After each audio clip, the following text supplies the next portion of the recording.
It seems like a natural rite of passage for someone who would ultimately write the songs that church people sing inside and outside of its walls and hear on gospel radio. But the interesting thing is that singing in the church choir and even performing a solo is a common experience that these high powered executives who grew up in the Black church share. Wall Street powerhouse Carla Harris of Morgan Stanley was singing in both Baptist and Catholic churches by the age of 13. Trudy Bourgeois, the retired equity strategist, and Adrienne Porter, the professional speaker and mid career expert, both recall having experience in the music ministry. Neither claimed to be singers. Dominique Dom Jones, the talent and leadership consultant, had to play, sing, and even preach on demand when he was barely 8 years old. Fraser said that corporate executives singing in the choir at very young ages isn't surprising to him because when most of these executives and he were growing up, all of them millennials, Gen Xers, or boomers, the church really only offered a handful of ways to lead. You're probably aware that Call and Response is on pre-sale, but did you know that the audiobook is also pre-order yours today?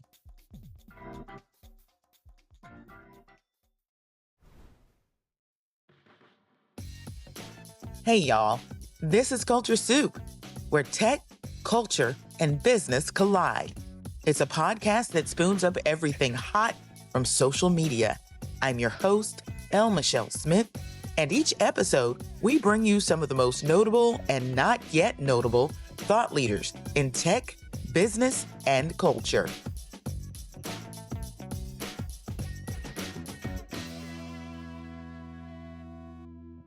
Hey, everybody. I am so excited today because this is number one, the first episode of the year. You know, we don't do seasons, we just keep going. And I'm your host, L. Michelle Smith. I'm also the executive producer and the creator. And of course, you know that I'm an author. And for those of you who are just joining, you may not know I'm an executive coach and do a lot of facilitating, and I'm a C-suite advisor. But today, I am so excited to have a friend of mine on who I have known virtually for a while. And I say virtual because in the beginning, it really was all about social media between us. We kind of follow each other and support each other and cheer each other on. But then we started to connect and we'd have Zoom calls and we find out what's going on with the other. Our businesses are kind of similar. She's an equity strategist. You probably know her as the founder of the Waymaker Change Group. I'm talking about none other than Tara Jaye Frank.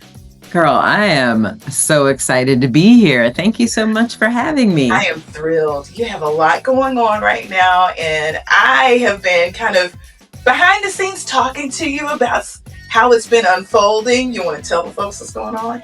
Yeah, you know, you're being humble. You're saying you've been talking to me behind the scenes about how things are unfolding. What you really mean is that you've been helping me, giving me advice, sharing resources. Well, you know, that's what we're supposed to do. I assume that that's what friends do. I mean, yes, but you know, there are lots of ways to help. I just want to acknowledge in front of your audience and whoever else might be new to your podcast that you know, your helping is very active, very pointed, very productive, and I am super grateful for that. But yes, I have been insanely busy.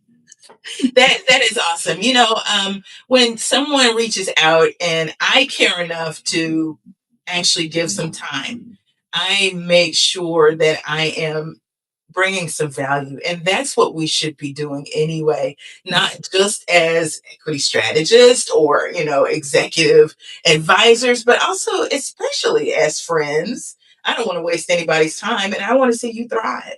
Right. Yeah, I feel the same way. And I try to do the same for sure. Yes, indeed. Yes, But yeah, I've been busy. This year started off with a bang. Yeah. Client work and all of that, obviously, with the Waymakers Change Group, but also just getting ready to birth this book, baby. Yes. So you may have heard, you may not have. Tara has a new book. Tell the folks about your book. Oh my gosh, yes. So You Are Before the World, Lessons on Doing Good Without Being Undone. Yeah.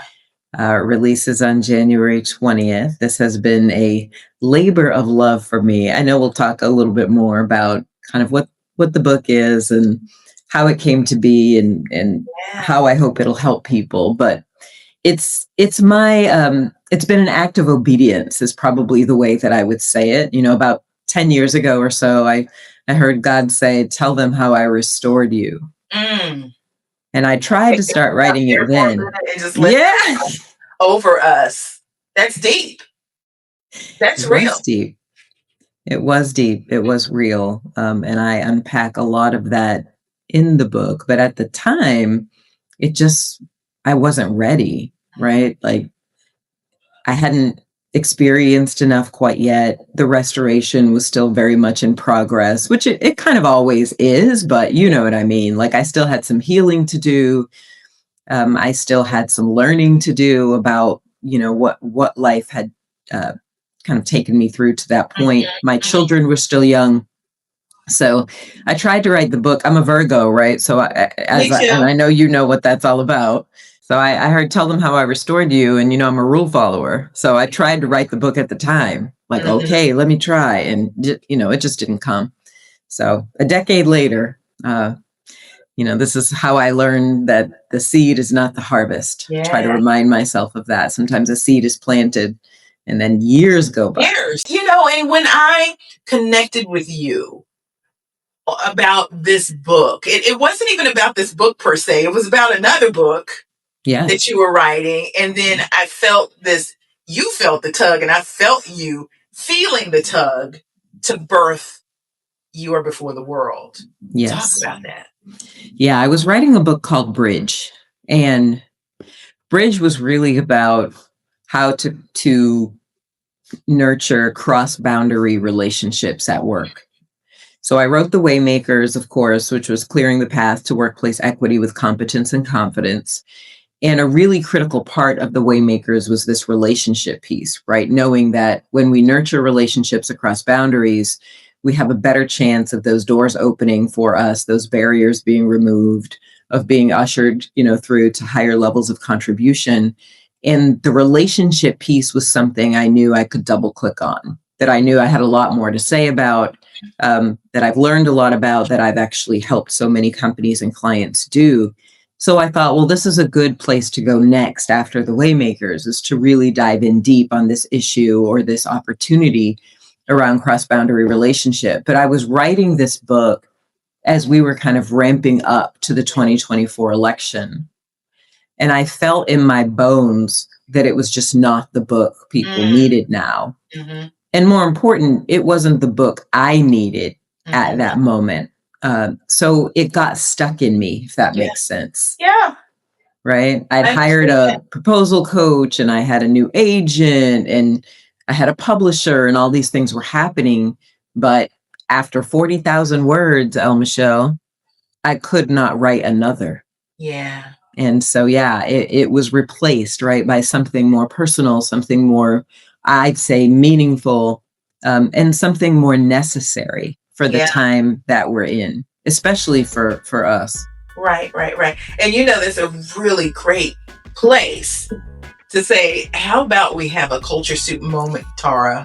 Yes, I'd love to have a culture soup moment. Okay, well, let's get it. Listen, I heard you talk about the election. We're talking about November 2024. For those of us who woke up at 3 a.m., yes. having this feeling of dread, and I'm laughing now. It wasn't a laughing matter at all. I got to tell you, Tara, I have 107 days. Yes. I have the book. Yeah, me too. I picked it up when she went on her tour, right before, you know, I pre-ordered it so it would come. I haven't yet to finish that book. Ask really? Why? Why? I can't. It's too much. I will, but it's still not time. That's how deep the grieving was. Yes, it was deep, and I'll tell you, I ordered it, and then there was a slight delay, and so I bought it on. I bought the audiobook, and I listened to it. Yeah. And in a way, that was even harder. You know, sometimes when you're reading a book, you can like skip ahead just a little bit, or you can read at a faster pace because you're thinking, I don't know that I want this to get into my soul right now. I'm just going to let it kind of hang out in my brain. But the audiobook, listening to her read it, listening to her voice, it took me back there, and it was hard. And I had to pause many times. And then I just had to get into that space of like, I'm determined to finish it. I just need to get to the other side of this thing. Well, I haven't crossed that bridge. It's a lot. I haven't crossed that one. I will, but I haven't. And it gets back to the point that it's this culture soup moment, the 92%, which is pretty much at the core of your new book. And talk to me about how that is, because that was trending, and it still is. You put in 92%, you're going to get threads and threads and threads of people talking. You know, it's interesting, of course, because as I was writing the book, and I hadn't finished it, but I had written quite a bit of it.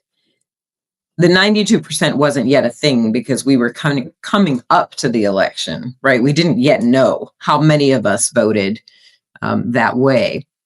But what I was feeling is this anticipation, is this hopefulness, but beneath that, this like deep knowing that if this election went a different way than we hoped and that we were working for, that it would transform our experience in this country beyond what we had yet seen, which is saying a lot because we had already seen enough. But I think we felt that, which is probably the reason why so many of us showed up and voted the way that we did. And the day after the election, to your point about the 3 a.m., the next day on November 6th, I woke up and I just felt vacated. Like I felt vacated. I felt empty. I felt untethered. And I knew I needed somehow to find my way back to myself, right? And we were responding to this news in myriad ways. Like I remember I reached out to you and you were like, I feel peaceful. And I was thinking, what? Right. And then I reached out to other people who were totally freaking out. Some people went underground, you know, others were just sharing all of the, I'll just say, scary and, you know, crazy headlines with me nonstop. And I just was grieving. I like immediately went into a deep, deep grief.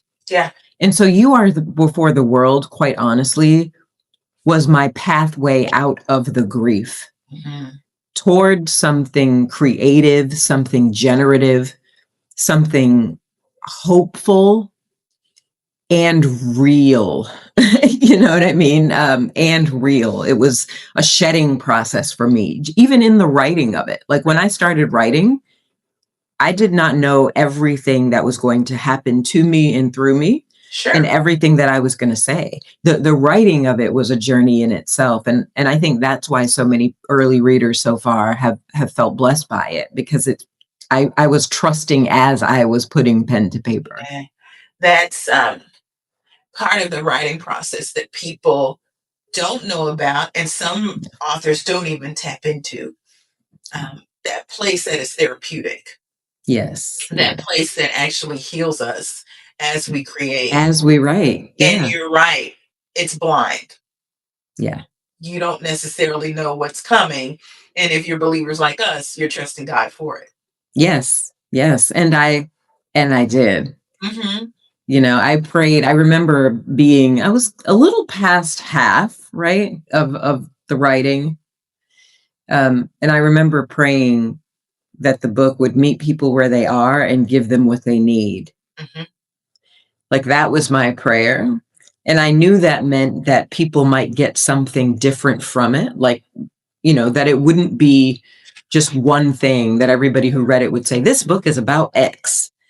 And that has absolutely happened. You know, some people, because quite a few people have read it early, and I've heard so many different things. I've heard this book is about, you know, self-preservation. I've heard this book is about leadership. I've heard this book is about burnout. Like, there are so many different things that people have relayed to me. And every time that happens, what I think is that's an answered prayer. Yeah. That it met you where you are and gave you what you needed, right? That really is what you hope for, because you really don't know. You can put the message in the book. Yeah. But people bring their own experiences to it. They bring their own glasses, their own lens, if you will, and they come away with something. And I think that's one of the beautiful things about being an author, because you birth this baby, it goes into the world, and then people take from it and they use it in different ways, and they feel different things, and they communicate it back to you in different ways. And it is amazing. It is. Yeah. Yeah. Yeah. So tell us, what is it about? What does the author say it's about? Yeah.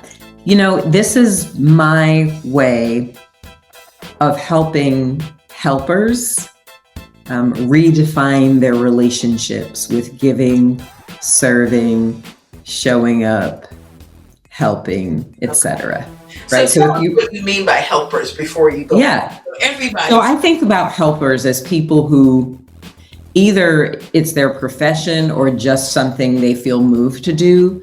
People who kind of wake up in the morning and ask themselves, how can I do good in the world? What do people need? How can I be of service? Right? What is my giving posture for the day? And there are so many of us, and this is teachers, right? Yeah. This is doctors and nurses and consultants like you and me, and people who find themselves in spaces more often than not where people are needing something from them and they are graciously providing it. Yeah. So even if you get paid for that, it's still a giving spirit. It's still a spirit of service. And many leaders consider themselves, servant leaders as well. So helping is a mindset to me, but it's also a very practical calling on the lives of many people. And the other layer that I feel that's in there is kind of this clarion call to women, because we tend to be helpers. Am I wrong? Or? Yes, we're nurturers, right? We show up in the gap when people need us. And I'll tell you, and this came out when I was reading or listening to 107 Days too. After the election, one thing that came up for me is, gosh, my whole life, and this is true for so many Black women, we've been taught, you got to be twice as good to get half as much. And what really hit me like a ton of bricks is, wow, you can be 3 times as good. You can be 3 times as prepared, 3 times as polished, right? 3 times as experienced, and still not get the outcome you hope for. Well, and you know what? It could be even worse. You could get even more negative things. What I saw in that election that really spoke to me, and I think I wrote about it in the Huffington Post, your excellence to some folks is demonized. That's right. That's not even threatening. In the room. It makes you horrible. It makes you bad. Yeah. Right. So if that's true, these are the things I was thinking about in the days after. Like, if that's true, what are we doing? Yeah. If it's true that we can put everything we have into a goal and still not achieve it, still not experience the goodness that we hope to experience, or do have the good impact we hope to have, then why are we laying ourselves bare? And so for me, it wasn't so much about withholding, which was happening and needed to happen for a period of time. It was about redefining our relationship with helping. I knew we wouldn't stop helping. It's not in our nature to not help, right? I knew we wouldn't pick up all our toys and go home and stay there. Yeah. So when you say we in this case, I mean, layers to the helpers. I'm seeing. Yes, I mean women, but mostly I mean Black women, to be honest. I mean the 92%. I mean the people who showed up, in force, who gave the money, spent the time, got on the calls, held the calls, Joe Take Eddie and Win with Black women, called a thing, right? Picked up people to take them to the polls, people who did all of that to the tune of 92%. I knew that even though we were withholding for a moment, that we were stepping back, that we were retreating, that we would not stay in the shadows. It just is not our nature to do that. And what I was hoping for, and I hoped that You Are Before the World could help facilitate to some degree, is again a redefining of that relationship with help. Not a complete relinquishing of it, but a redefining of it, so that we could help in ways that don't wound us. Well, and you know what? This is what I found when I looked at the chatter online, and you saw, namely white women, well-meaning white women who would, take on the helm or maybe go to a march or something like that. They were like, well, where are the Black women? We're calling on you too. Yeah. And then we would see Black women say, been there, done that. We're not getting beat up again. And even physically in the streets, our people are not going to put their bodies in harm's way. Right. We're not. What I heard people say, but what I saw people do was something different. And I think it's to be noted that we never stopped helping, because at the same time, we were shutting down Target. We were shutting down, our dollars when it came to certain retailers. Yes. We were still helping, but it was more of a helping ourselves, but it was also making ourselves loud in ways that people weren't expecting. What do you think about that? We were still helping. Well, we never stop helping. That's the truth. And I think that's good for our own spirits. You got to keep that goodness in circulation, right? So to cut that off totally, I believe, is harmful to the human spirit as well. But that's what I mean by helping in ways that don't wound us. It didn't wound us to stop going to certain retailers, right? It may have been an adjustment, but it didn't wound us. Well, that's a way, right? That's a way you can help without being wounded. That's a way you can help without finding yourself naked and afraid. And I'll also say that, when people were basically out marching and saying, where are the Black women? Yes, it was because we didn't want to put ourselves in harm's way, but it was also an acknowledgement that it didn't work for it to just be us out there.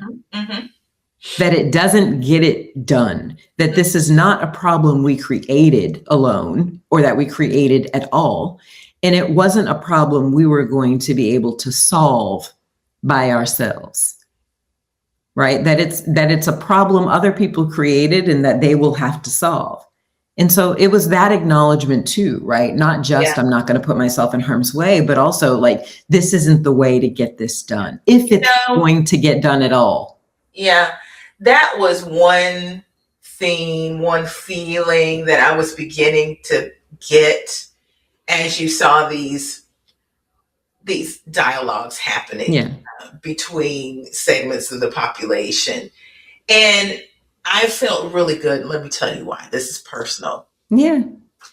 I told myself in 2019, when I walked away from my job at the big company after being laid off, but asked to stay, and decided not to, that my next iteration would not be me trying to explain race, oppression, equity, diversity, whatever you want to say, to anyone that didn't look like me. And my reason was, well, would you do that to an abuse victim from an abusive relationship? Would you ask the abused to teach the abuser? Right. No, you would not. That's just not what you do. And the same is true. If you're oppressed, why would you be telling the oppressor? And then it hit me. I was like, well, wait, they created the game. Why are we bending over backwards? That's right. To explain the game to them. Girl, see, and so that when part. Everybody caught up to my feelings. I was like, about time. Yeah, no, I think it's fair, and it doesn't mean we shouldn't do what we can when we can and how we can. And but again, will, and it's fine. Right. But again, like, what are our boundaries? What are the lines we are going to draw that we will refuse to cross. Yes. And how do we think about that differently, right? Moving forward. Like for me, You Are Before the World, it isn't really a book about burnout. It isn't really a book about boundaries. It isn't really a book about self-care. It honestly is a way to help us remember that you and I, as we are enough, that we were here before these, challenges came and tried to change the fabric of who we are, that we existed before the assignments or the jobs or the expectations, right? That our worth and our value is inherent, and that we have both an opportunity and a responsibility to shape our futures mindfully, with love, right? With self-regard. And if we can do that, we can help in ways that feel generative to us. Yeah. That feel enabling. And so the book is about how I've learned and am still learning to do that. And in that storytelling, in that reading, my prayer is that people will glean their own ways and means to do the same. Yeah, that's good. So you took a different route, and we don't want to gloss over this, because you just said you had an agent, you had a book coach, you had a publisher, and then you made an about face, being obedient, staying true to the mission, and decided to self-publish. We can't gloss over that. We can't. I've got 3 back there. Yeah. My daughters. So that's number 4 that all got self-published. I know what this. I know. You know what this is about. What this is about. So I don't want anyone to miss this part. Because I'll tell you, when I was working on Bridge, one of the things that happened that really made me start thinking about self-publishing is, and I'm not trying to be negative about anybody, but the publisher, I realized the parts of the book that she loved the most were the parts where I was giving white people excess grace. Yeah. Excess benefits of doubts. Where I was overextending myself to be kind, to be patient, right? And it struck me like, if that's the kind of book they want me to write, I can't do that. Especially not right now. That's not what I'm in this for. That's not what I want to do. And I stopped believing the words on the page. I literally got to a point, and I say this in You Are Before the World, that it was like a sweater that looked great on the model, but that you couldn't stop itching in. That's how I started to feel about the words that I had written. That I was uncomfortable in them.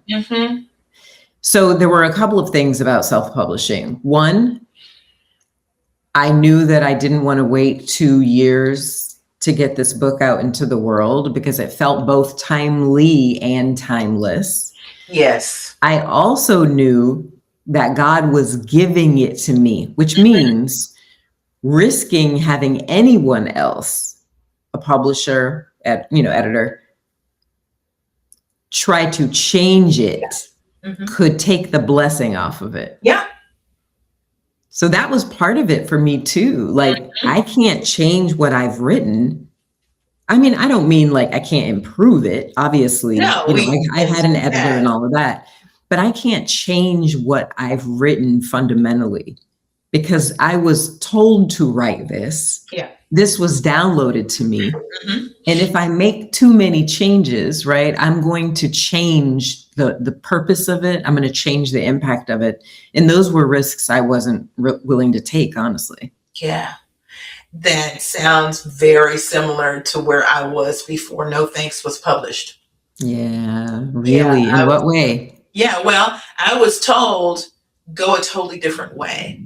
And I knew that in that moment, in that season, that women and women of color needed to hear this message. And it needed to get out quickly. So that's 2 things that you raised. Timing is everything. Because I don't think a lot of people that are outside of the publishing industry, or maybe just getting their feet wet in it, Sure. understand that there is a run up in the traditional publishing, Right. paradigm, right? Where if you get the deal, which Yeah. those are totally different percentage numbers are this big, right? If you get the deal, that from the time you sign to the day that you release it could be anywhere between 18 months to 2-3 years, depending on what you're doing. For Olivia sure. Ruggles was on the show, Madam C.J. Walker's great great granddaughter for Joy Goddess. And when you're working with biographies that take all of this, research and all of the, it takes even more time. Yeah. Some fiction takes a long time. So by the time you write it and it's actually published, what's going on in the zeitgeist changes. It and does. You don't know what environment you're going to be in. I mean, they could guess. At some point she was telling me how they didn't want it to come out in 2024. That was the original date because of the election. We didn't know what was going to happen with the election, but they didn't want it to get, swept up in that trying to publicize her book. Made total sense. So there are things that can happen too that can delay the book. For sure. When you have the reins on your own, no thanks. I wrote that one probably over the course of 2 years while I was waiting on an agent to finally, and I talked to you about this. Yes, I remember. Just finish the book. No matter how it gets published, just finish the book. Yeah. I was blessed to have gotten to such a point in that July of 2020 to be able to turn it around and release it in August. Wow, that's amazing. What you can do, right, when you self-publish, and you have the people around you who can help you do it. Yes, it makes such a difference to be able to, to control that process. There are downsides, of course, but for me, for You Are Before the World, I knew I couldn't wait till 2027, and then also, to be honest, we did try to shop it initially.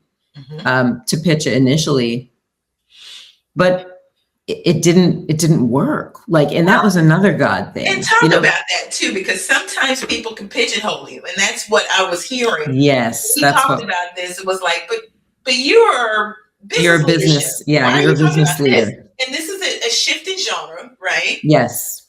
How would you describe this category, or could it even be categorized based on what's on the shelf? And this is the other thing that you can think about when you're self-published. You can create your own. Girl, my friend Lisa Hurley called You Are Before the World a boxless book. Yeah. And I think that's right. Because it's prescriptive memoir, but it's a lot of other stuff too, to be honest. It's self-help. I talk a lot about my entrepreneurial journey. I talk about, my relationship journey. I talk about my spiritual journey. I talk about my work in diversity, equity, and inclusion and in culture. I talk about all of those things, and it all came out really naturally. But when we were pitching it initially, people were saying, well, she's a business leader and her last book that did well was a business book, and we think people are going to expect a business book from her. We don't think they're going to expect a book like this. And so they didn't have confidence that it would sell well, based on some of those factors. And, I heard that one too many times. And then I just told my agent, I was like, I'm just going to make this happen. Yeah. We're just going to make this happen because people aren't seeing the vision. They're not getting it. They're not feeling it. And I feel it, and I believe that it is now and necessary. So I'm just going to do whatever I need to do to get it into people's hands. And at that point, that's when I stepped on that road to self-publishing. This is so important for the readers, the listeners to hear. I said the readers and listeners out there. You're right. It's so important for them to hear, because as you listen to any author tell their story, it's different.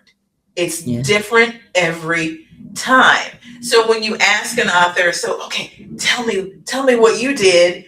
You know what? Great. That is what they did. You need to expect that your experience will be different because you ran into a whole different segment of publishers, of agents looking at this book, saying what they said. But there is a chance that you might find a publisher that actually sees your vision. So you can't really rule that out, which is why I said, if that's what you want, right? Like, and then you should keep adding. I just hit a wall. Yeah. You know, my agent believed we could find a publisher, an editor who would get it, but I was like, timing. I don't know that I need that. And we did find someone. We did find a publisher who was willing to take it on, and they also wanted to buy my next business book that I've begun working on. But when they made the offer, to be honest, I'm not trying to be funny, and I know this is going to sound really obnoxious, so I'm just asking your listeners to forgive me. Sure. But what they offered me was like half of what I make for a 45-minute speaking engagement. Right. And I was like, I'm good. Yeah. Like I'm good. I don't need that. You have to weigh, right? Yeah. You have to weigh these things. So everything's going to be different, but one of the things that we've talked about before, and I've mentioned as well, when it comes to nonfiction. Yeah. Because nonfiction is approached in a lot of ways differently than fiction. Mm-hmm. Fiction writers will write the entire manuscript. Right. And then pitch it. Yeah. When nonfiction, the traditional way is to do your proposal, have a sample chapters, 1 or 2 maybe. Right. And then you pitch. And this is where I believe we get stuck because we have in our minds that an author is a certain way, right? You are either published and signed, and that's the most, it's the way the world likes to see it. Let's just say. Yeah. And there's some type of something that comes with the self-publishing. But the way the market is now, honestly, if your product is stellar, your book can do just as well as my book. Now, distribution, sales channels, all of that good stuff, marketing, it matters. Right. There is an investment there. Yeah. But you will find on the traditional side, you have to make an investment as well. You do. It's still a lot of work. It's still a lot of work. I mean, you and I have talked about this before. I know that if I want people to know about You Are Before the World, if I want people to order it and to read it and to share it, that I have to talk about it. Yes. I know I have to share what it's about. I know I have to share snippets of it. I know I have to share what other people say about it. I understand that I have to do that. And if I don't do that, it won't sell. Yeah. And sometimes it feels like overkill. I'm not going to lie. Like, I do not like talking about my work this much. It's not fun for me, but every single day I'm like, hey, if 5 more people learn about the book today because I make this post, then that's going to get me further down the road. I mean, that's just the reality of it. That's the reality of it. And even if you sign with the big, traditional authors are doing that too. Like, I'm watching them. You've got to do the same thing. You can't just rely on their marketing teams. To sell your book. It's not going to happen. And I always wondered when I saw authors just like post one graphic in 6 months about their book. And I didn't care if they had trillions of followers. It didn't make sense to me. Both of us are like, our backgrounds in marketing. It's like, it doesn't make any sense. Our brains don't even work that way. No. Over and over and over again. And I was going to say, like, if I see something on Instagram, and the first time I see it, I'm like, oh, that's interesting. I do not buy it until like the 7th or 8th time I see it. It's a really good point. How do you expect somebody to make a decision if they may or may not see it? Because the algorithm isn't going to let them. The algorithm is whack right now. Like, it's so bad. Especially, well, yeah, that's true. But, Instagram was never a place where I had a ton of traction anyway. For me, I've been on LinkedIn for 12 years. Talk about LinkedIn. Oh my God. I have almost 75,000 followers on LinkedIn. And right now, it's like basically has me in a corner. It has put baby in a corner, girl. See what you post. What is that? I've noticed, and I know I'm getting off track. That's good. If you post a job change, they open the gates.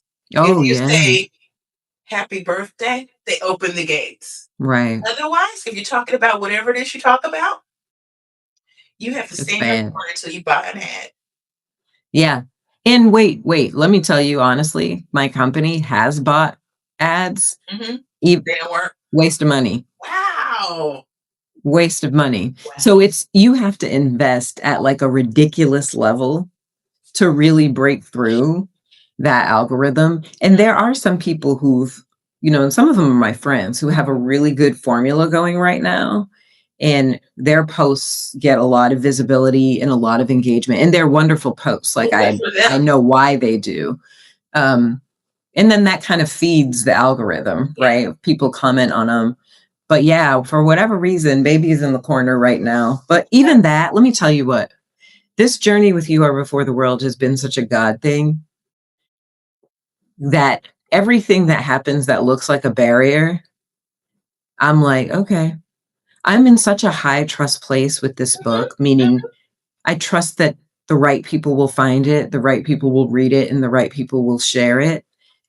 That I'm doing a lot of shoulder shrugging right now. A lot of little things are happening, and I'm like, oh, well. And you know what? I think when we talked on the phone, when you first told me, you didn't even have a title yet. This is what we said.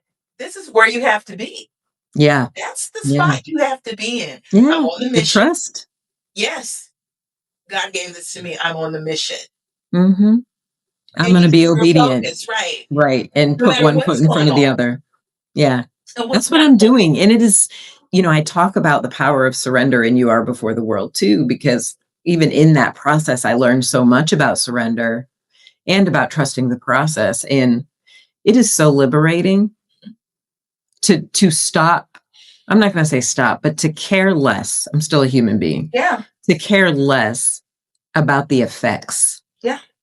Than you do about the effect. Yes. It's the impact. Yes. Who's going to be moved and changed and transformed? That's all that matters. And if it's 1 or 2 or 3 or 4 people, that means a lot. I'm going to mention another friend, Valerie Burton. Yes. Valerie's on like number 14, 15. I lose track of how many books she's done. She's living my dream life. That's what I want to be doing in the future. Just writing books, girl. Well, she's an amazing person. And when you hear this little clip, and I don't think she'll mind me telling this, it will fill in so many gaps as to why her world works the way it works. Mm-hmm. So recently, she was one of maybe 2 friends that got placed on the USA Today list. Amazing. She's never been on a list, which is shocking to me. Never been on a big list. So I happened to see it. How did I see it? Maybe it was on Instagram. I don't know what it was. I immediately pick up the phone. I'm like, I'm screaming. I was just like, oh my gosh. She said, you know what, Michelle? I don't ever really think about those things. And I was shocked when Kristen called me and told me that this had happened, because she had just moved into her mission. Like, she has curricula, she's working with John Maxwell. She's speaking and she's writing another, she's doing what she's supposed to do. Yeah. And then God drops this on her. That's the way it's supposed to work. I believe that. It's interesting. I'm speaking at the Gateway Gathering Pitch Fest here in about an hour and a half. And what my friend Jacqueline Fletcher Johnson, who's putting on this pitch fest, named my session is Put Your Mission in Motion. Yeah. And that's really what it's about. Like, I'm very honest in the book about my journey with the Waymakers and what I wanted to have happen and what didn't happen and how it made me feel, and what I learned from it. And it was very difficult for me because I had just these really big goals and I had invested very heavily in achieving them. And when I fell short of them, I felt like a failure. Yeah. And even that was a lesson, right? Like, why do I feel like a failure when I continue? When first of all, I got it done. Yes. Right. Second of all, and you didn't just get it done. You sold a bunch of books. I did. I sold a bunch of books. I sold more than 16,000 books. They're still selling. And I should feel good about that. And I should also just be grateful that I got it finished in a way that maintained my integrity, where I could be honest, where I could share what I had learned and what I was teaching. And that could be useful for people, because that's the number one piece of feedback I get about the Waymakers, is that it's been so helpful for people who are trying to facilitate change in their organizations. Like, that needs to be enough. That can be enough for me. I don't have to feel right. Like I'm short. Yeah. There is no you were before the world without the Waymakers. Oh, very true. Yeah. So the Waymakers did its job. It's still doing its job. Mm-hmm. It's still doing its job. And to your point, if You Are Before the World sells 100 copies, it changed me. Yeah. Writing it changed me for the better. Yeah. It helped me let go of things that I was clinging to that had no real value in my life. And it helped me embrace things that I had struggled to embrace for years. Mm-hmm. Right? There was, to your point that you raised earlier, there was a healing in the writing of it. Mm-hmm. And so it has done its job for me as well. Yeah. That's awesome. Yeah. That's awesome. Okay. So tell us the details. It drops on the 20th. And what else people need to know about how to get their hands on it? You Are Before the World drops on January 20th. And they can go to my website, tarajayfrank.com/books. And you'll kind of see there both the Waymakers and You Are Before the World. And there are a lot of different places you can get it. I mean, you can get it on Amazon, Barnes & Noble, Books A Million, Goodreads, bookshop.org, like wherever you choose. I also did a partnership with thebookjoint.com. I'm saying it that way so that people know what I'm saying. So I'm going there at the last of February. So nice. DABOOKJOINT.com. So you can order it there as well if you want to support a Black woman-owned bookstore. And yeah, those are all the places that people can get it. And I'm just grateful and excited. And again, hope that folks, not only read it, but also share it. It is a gift. A friend of mine called it a permission-giving return to self-love that doesn't require performance. Ooh, very nice. When she wrote that, I got chills, because that to me is the greatest gift we can give ourselves this year. It's amazing. Yeah. Amazing. I am proud of you, Tara. Thank you. I am so proud of you. And I believe this book is going to do amazing things for people who didn't even see it coming. Thank you. And you're going to touch so many different lives. It's a great book. I appreciate you so much. And I'm so grateful for this time with you and for your listeners as well. Awesome. See you next time. Bye. Much love. See you next time. The Culture Soup Podcast is a production of No Size Communication, LLC. The Culture Soup Podcast is a registered trademark of No Silos Communications, LLC.